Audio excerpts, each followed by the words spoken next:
One moment, I'm going to put on my headphones. Just a second.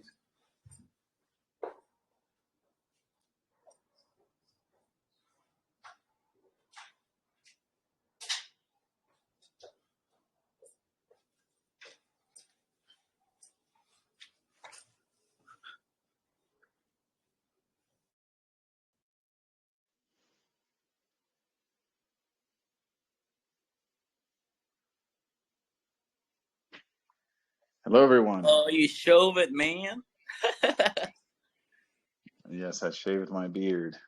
Nice. Yeah, a fresh start. Fresh starts for sure. And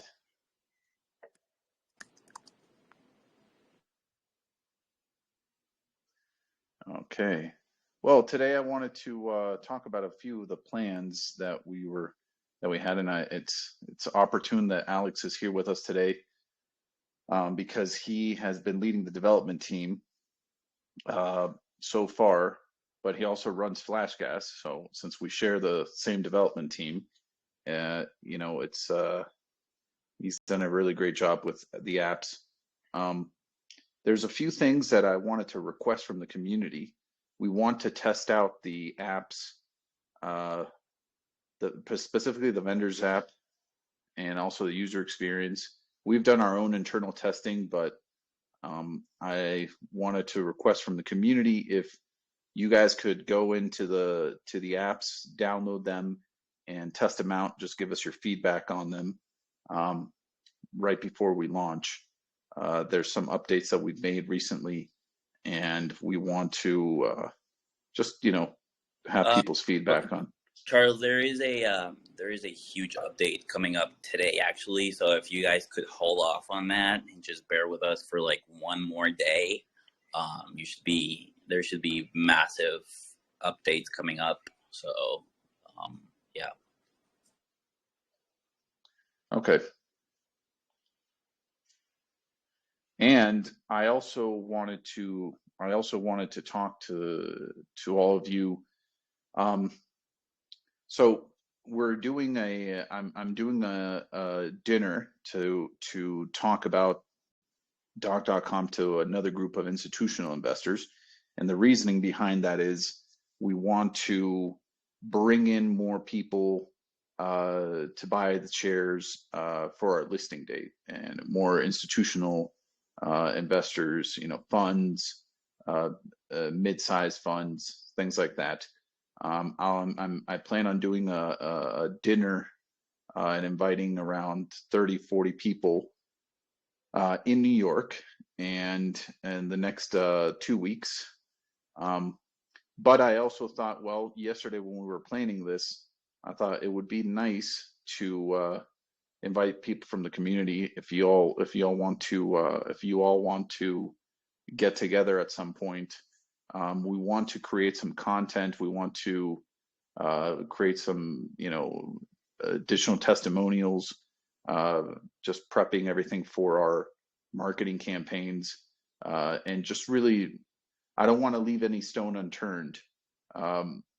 So we want to have just regular, create some content with people who have been with us, and maybe it doesn't have to be that you go to the event or to the dinner, but we could also do a Zoom call, get your thoughts on Doc.com, the mission. We want to tell the story in a nice way, and show that we've had this long journey and all the changes that have happened, and with people that would be interested to talk about it, and basically whether or not you've used the services before, or if you've been part of the community for some years, if you were excited about the blockchain aspect or our services. But basically, we want to not only do traditional marketing and traditional PR, which is coming out anyways.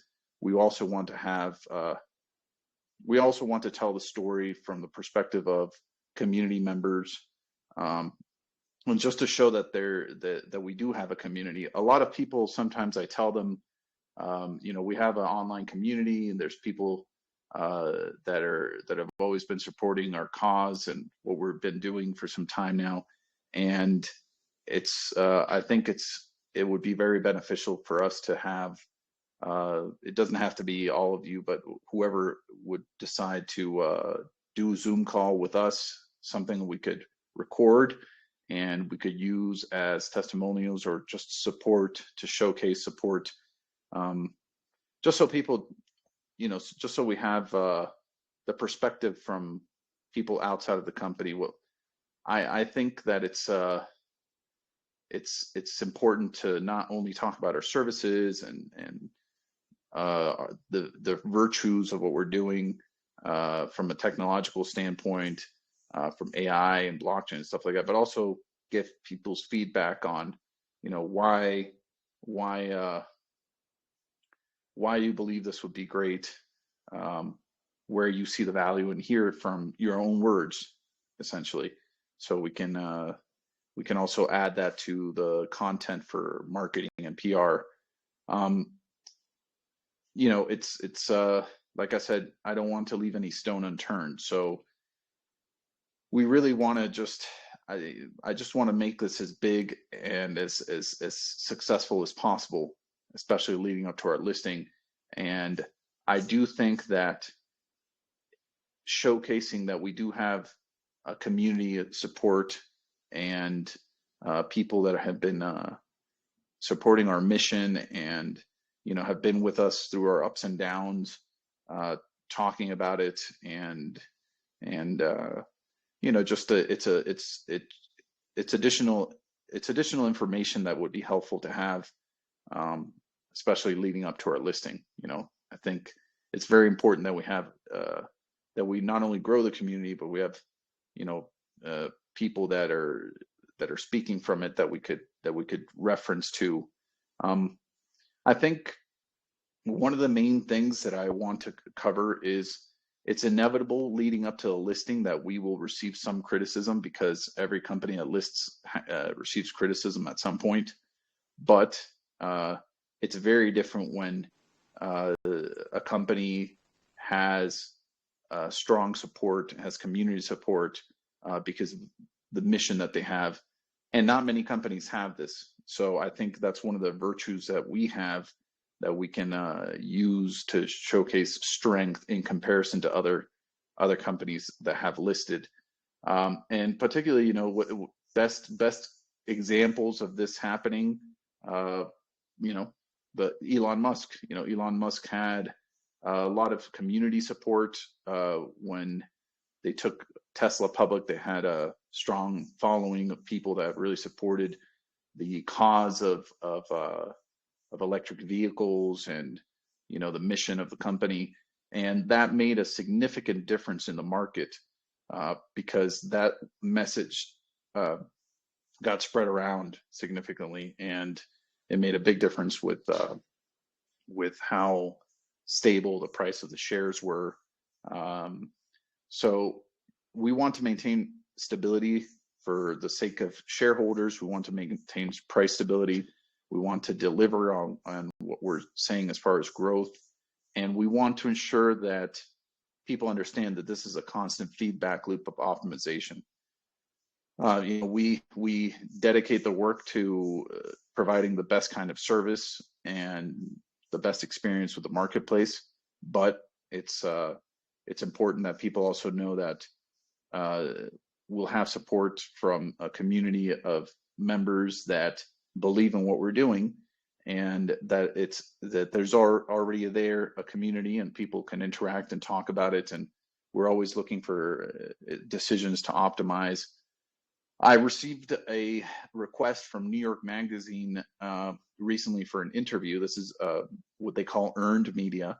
It's not paid media, and it was based on the USA Today article that came out, and it's just the beginning of all these interviews. And I was thinking, well, what is the best possible scenario for us to provide the best content to take advantage of these opportunities of earned media?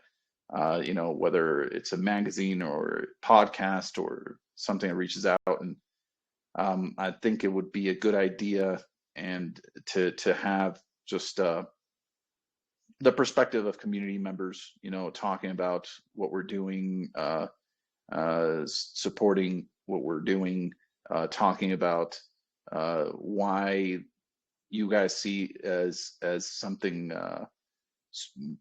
very beneficial to have the blockchain component and hashing, the crypto economy aspect. And you know, it's something that we have to talk about inevitably. And it's good to talk about it when there's community support. You know, it's much better that way. It's not just us pushing some sort of message, because that tends to happen a lot with companies that go public. We really want to show that we have support from a community and people outside of the company, outside of the actual operational team, because I still think the community is part of the company. But still, what I mean is, you know, people that don't work within the company.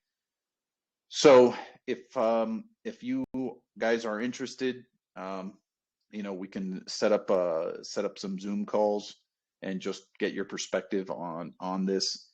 Something that our intention would be to use to share with journalists, and you know, not only tell our message, but also hear from the words of people that have been committee members for some time.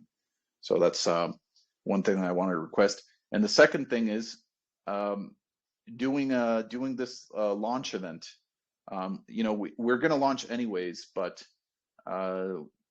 you know, we could either do. I'm still doing the dinner in New York for the investment community or the banking community, but we could also do an event if everyone is interested.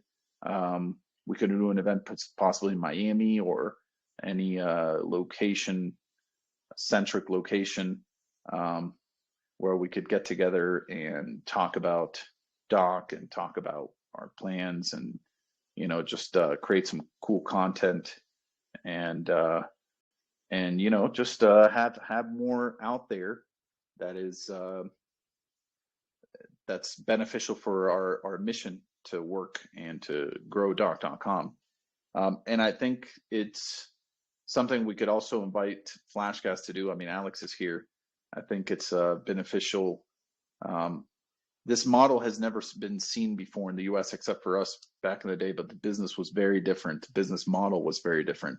So, you know, what we want to do is just have an assortment of good things that provide innovative approach towards marketing and PR. We're not doing.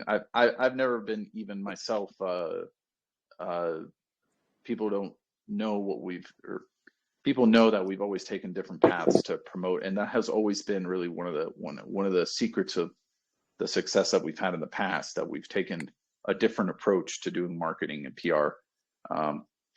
I've always felt that we had to have a really strong product. I have more confidence in our builds now than I think ever, because it's just such a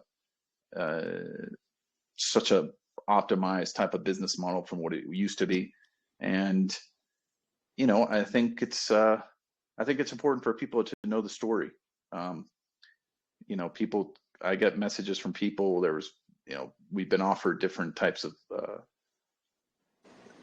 interviews or documentaries being made and things like that. And you know, because we're so busy with the whole build and the business and restructuring and all those things, a lot of those things I put to the side. We had to focus on the fundamentals of the business and building it up and going through the PCAOB audit and doing our filings and things like that. But right now it's time to really come together and create as much interesting content and take these different strategies to get the word out, not only in mainstream media, but also social influencers and things like that. And I think it'd be beneficial. So what we're going to do is, if you have interest in doing a Zoom call or coming to one of our meetups or the meetup that we'll be organizing, you know, we can do either or, and just know that what we're looking for is to create some more additional content to follow up with our marketing and PR plans. So we're basically covering all different types of aspects. I know people like, for example, my mother, which I mentioned yesterday, she really kind of, disregards traditional types of ads. What impacts her the most is when she sees, other people talking about the services and things like that. So it's those are the kinds of that's the kind of feeling that I think we should have. I think we should have something that people say, oh, look, so and so talked about it. It looks like they're, being honest and sincere about the services and how they could impact people, and telling the story of what we've done and our mission and things like that. And that's what really convinces more people, I think. So, it's a little bit. I'm very excited for the upcoming listing in a huge way, and at the same time, I want to ensure that we have everything covered as much as we can think of. And this is one of those things that I think we should do. So, two things: Zoom calls and a meetup. If people are interested, I think we could do either Miami or New York, but love to do that in the next 30 days. Plan a meetup and create some content, talk to everyone, get some additional feedback. I'd love to meet people from the community myself. There's a few that I've already met in person, a few that I know well through chats, through Zoom calls and things like that. But I'd love to meet some of you, those who are willing. It would be a pleasure to meet you, and we could do a meetup. Let me see. I'm going to take a look real quick to the questions. Let's see. Excellent. I'm looking here.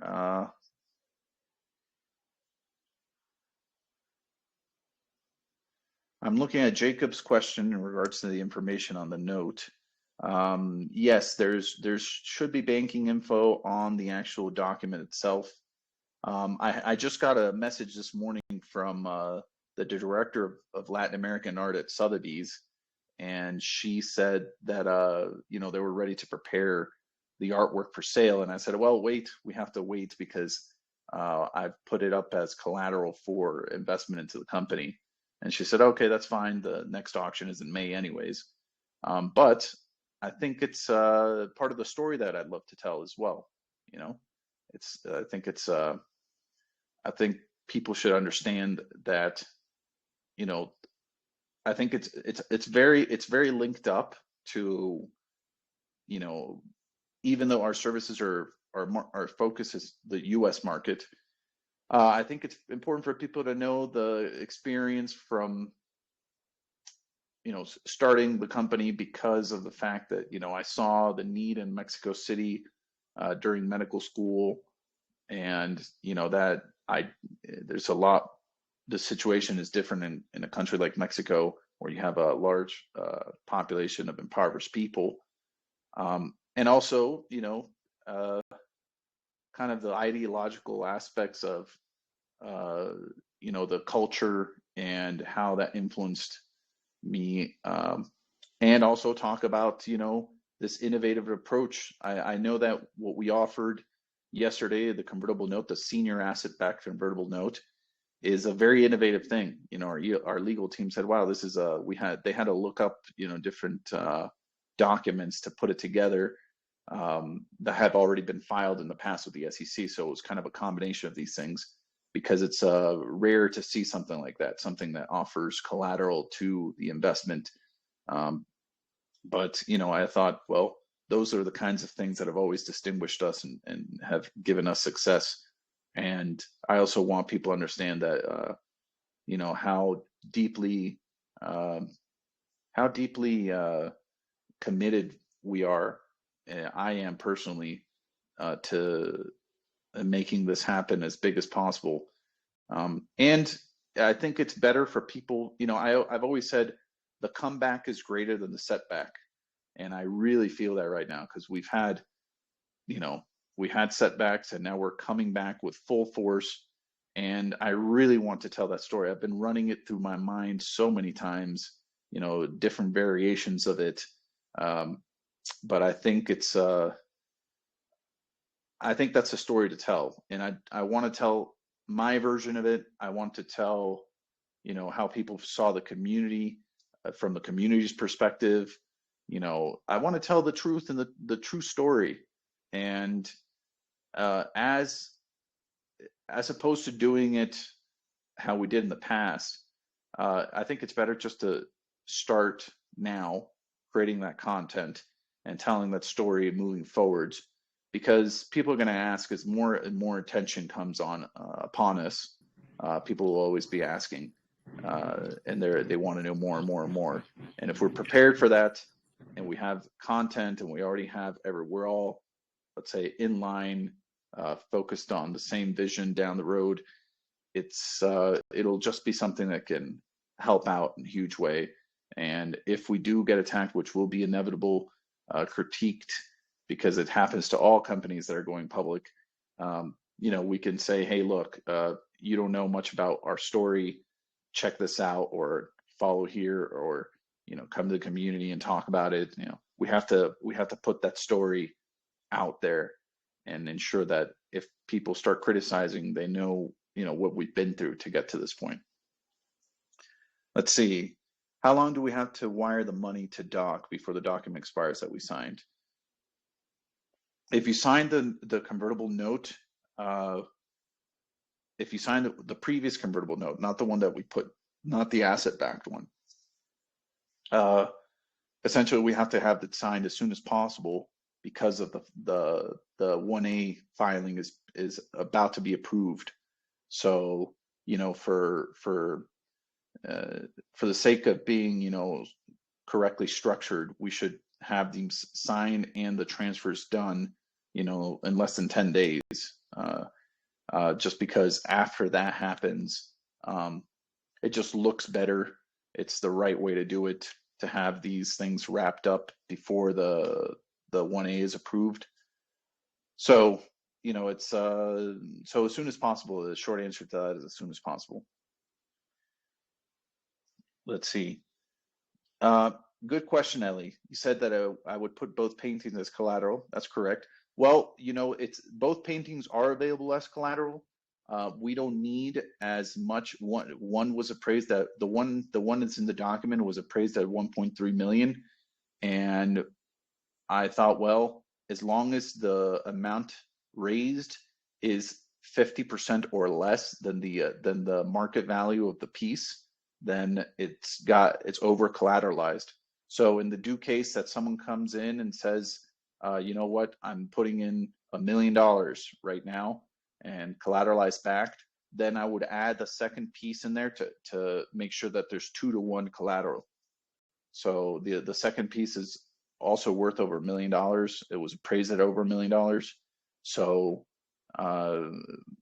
so that's really how we wanted to do it. So right now it's just we put one piece because, you know, we have yet to see how much will be raised from this effort right now. Hopefully it can be quick, because obviously the collateral is a very attractive opportunity. I mean, to be honest, the appraisals that we have, that I have from the two pieces, are from 2012. And since then, Frida Kahlo's works, because of her growing popularity, have gone up dramatically.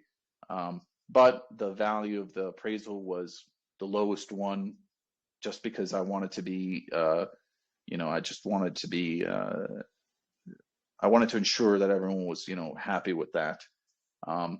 But, you know, I've gotten feedback from people, and they say, hey, look, this is potentially worth more than that, just because Frida has become such a popular person, and her art and her, I mean, there's a huge fan base, you know, that follow Frida worldwide. So, and you know, one of the big differences with Frida's works, as opposed to other artists, is that there's not many things out there in comparison to, for example, Picasso. There's so much more works out there that he did. Frida painted a lot less things, so there's a lot more scarcity. Um, I've always been a fan of Frida, and that was really why I originally said, "Wow." I mean, I had the opportunity to buy the pieces, and it was a good moment in my life. Um, but I always thought that in the worst case scenario, um, or in the right moment, um, they could be used uh, for fulfilling the mission for Doc.com. That's really how I always thought about it. And it's kind of weird. It's kind of weird the coincidences that have happened. Last year, 2022, I spoke at uh, to Procter and Gamble's executives at an event, not an event. It was a special. Hold on, I'm just connecting here the charger. It was a special event that they had this kind of interactive experience, Frida Kahlo, and coincidentally, Procter and Gamble chose to do the event. They rented the whole place out for my talk, and I actually gave a talk to all the Procter and Gamble executives. They flew in from Brazil, they flew in from Colombia, they flew in from the U.S. I gave a talk to, it was over 130 people, I believe. And I gave a talk to all of them, like a 2 hour long talk, told them my story. It was just something that they asked me to do.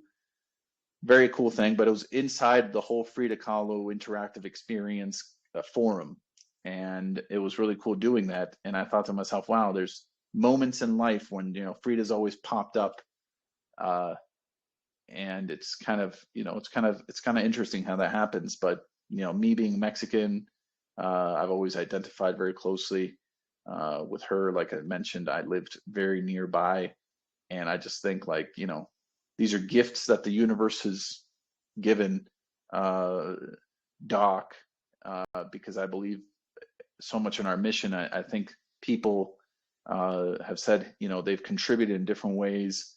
One of which is, for example, I got offered the works years ago, and it's just been something I always thought, well, this will always hold sentimental value, and those kinds of things are there so they can lead up to helping, my life mission be fulfilled and the company's mission to be fulfilled. And it's just, it makes, I think it makes our story even more interesting and strong to do it this way. So I'm very happy that we can do this. It was something that occurred to me, and I thought, wow, this would just be a great thing. Let's see if it works. And the team said, yeah, it sounds great. And the last piece was to ask all of you, which seemed like a great feedback, and that's what we went ahead and did it and wrapped it up yesterday. So if you sign the other convertible note, the conversion price is lower. It's not asset backed, and we do have right now we'll focus on the senior asset backed convertible note. But the idea right now is just to create as much content, do this as fast as possible, have all the boxes checked from all the boxes checked from a PR marketing standpoint. So we're covering all those bases. And it's more than just traditional PR marketing and, digital marketing. I really think it's very unique in our case. What we have, our brand name, community support, telling the story, I think, wow, someday someone's going to look back and look at all the AMAs, and, I think that's cool. I think that's really cool that we've been able to document this, the ups and downs and everything, to get to this point. So I think it's really, really cool. I'm going to go ahead and look at the next questions. Yeah, grassroots. Neb, thank you for your comment there. Oh no, that's Quinton's. Let's see. What was the vendors app for someone wanting to apply to list on the Doc Marketplace? The vendors app, the The Vendors app is essentially an app where you can administer your inventory of products and you can upload products. So basically, a patient comes in, they use through the users app, they have a consultation with a healthcare professional. They peruse the products, and let's say you sell scented candles, something that could be therapeutic. Then the patient can just go through the marketplace, purchase the product there, and it can be either drop shipped or you can you receive the order. So if you're a vendor, you can download the vendors app, upload your products, and they get, once they're approved, they get automatically put into the marketplace, and you can start receiving orders there. Now you receive an order, and there's different ways of going about delivery. It's either, if you do it yourself, you'd have to ship it off. If not, you can have it drop shipped. Some people produce their products in other countries, for example, and they use drop shipping. That's also an option, but that's really it. So it's very important for the business side of things because we honestly have to have as many innovative products as we can. I saw a product recently. I was perusing the internet looking for products, and I saw one that was actually on Shark Tank. It was they're called nasal filters. It's like a little sticky, skin colored thing that you put on each nostril. It's got a little filter, and it blocks 90 something percent of, germs and bacteria when you're breathing in. And then you just put one on each side. You can use inside of a airplane, and you don't have to put a full mask on. Just very easy things. And I thought, why aren't these more readily available for people? Most people don't even know that they exist, these types of products. And I just think, it's a simple thing. It has patents, and it's the kind of products we should have in the marketplace. The things you would expect, and also the things that you wouldn't expect. So that's the kind of idea with the Doc.com marketplace. So we have I would say curated assortment of products and innovative things, and we can say, hey, if you don't find it online and stuff, you can just go to Doc.com and you can look at all these interesting products that are all consolidated in one cool place, instead of having to look individually for different things. Let's see. Why is Alex executing a Reg D before approval while Doc.com is doing it after? Oh, that's a good question, Ellie. Well, Flashgas and Doc.com, we're different. We're on very different paths. When you do filings, and obviously this is something I learned in the past year and a half. When you do filings, they have to be correct for the kind of company that you are and for what your mission is, and what your objectives are. In the case of Doc.com, healthcare is highly regulated. It's not to say that the energy sector is not, but healthcare it's a different story.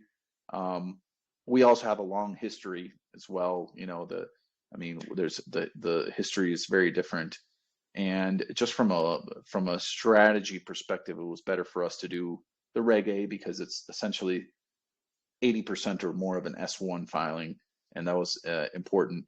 With Flashgas, they did a Reg D, and they are Flashgas is going to be merging with another company actually.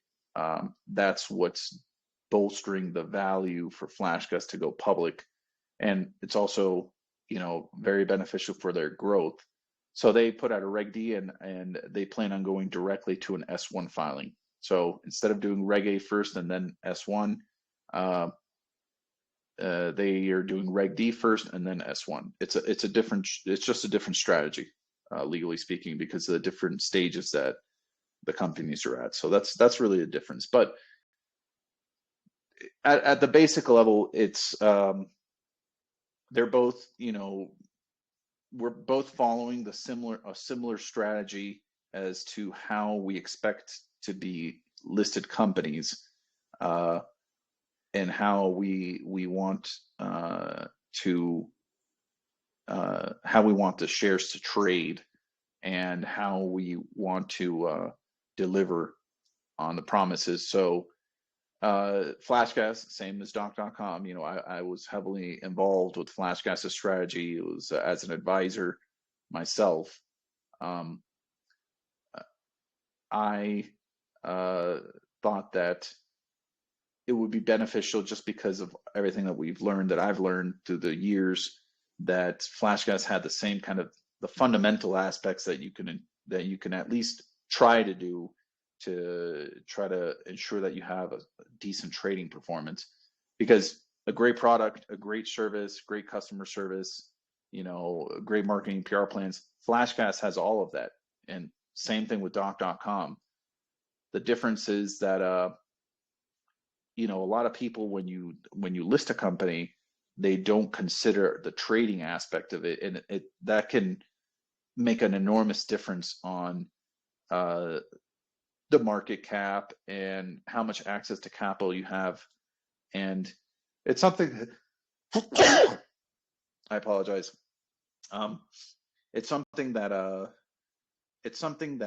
um, has to be considered, and we want people to, you know, we want to maintain price stability. It's very important that we do that. Let's see, where's Daniel? He's very quiet. Daniel is he's got 2 kids now, so it's been very different. Actually, we were talking about that recently. I remember when his first child was born. That was, I think she's 4 years old now. She's going to turn 5 soon. And I remember when she was just born, and now he has his second child, another beautiful girl, and I think she's less than a year old. So he's got a 4-year-old toddler and a baby. And it's just, from what he tells me, you know, he gets home and he's just got so many things to do. So, you know, it's been a big change for his personal life. He doesn't spend much time. He also was dealing with a lot of things related to Celsius. I know that he was one of the victims of Celsius, and you know, I used to also like Celsius a lot, and I also had a little bit of funds in there. But but you know, he was actually one of the people that was very involved with that. So to try to resolve that situation for himself. So that's what he's been up to. But he's definitely coming on board with everything. You know, we've had multiple talks about that, and the most important thing is that we get the job done the right way. Let's see. Have you ever thought of vet mobile clinics? Yes. You know, those are the kind of suggestions. If people, if you guys have suggestions on certain things, you know, I think we should put together a list of like top community picks for next things to build out. Mobile clinics has always been in the plans because of the fact that uh, it goes in line with a decentralized healthcare system. And you can do campaigns, you can do medical brigades, and you can go maybe once a month or once every 2 months to do certain types of surgeries and things like that. And you can do it all with mobile clinics. I think we have Yeah, I got it. It was on mic. oh, okay. So it's definitely in the plans, and I think we'll make a list. Alex, I want the community to hear what FlashGas's expansion plans are nationwide. I mean, I've already mentioned that they are nationwide, and how Doc.com will benefit from having a larger delivery networks. We're using the FlashGas delivery network, but how do you see you know, expansion and delivery, the increase of delivery drivers? I know that every time that you guys, the FlashGas does a campaign, there's a very rapid increase in drivers because they make so much more in comparison to, you know, traditional Uber drivers and things like that. So what are the can you talk a little bit about the plans? You know, what are the next stage of how you see the next stage of growth and as far as delivery drivers in the US for FlashGas? Yes, of course. So, FlashGas, we're rapidly expanding at this point. We are at this point on over 100 cities in the United States. It's about 5 states, 7 states.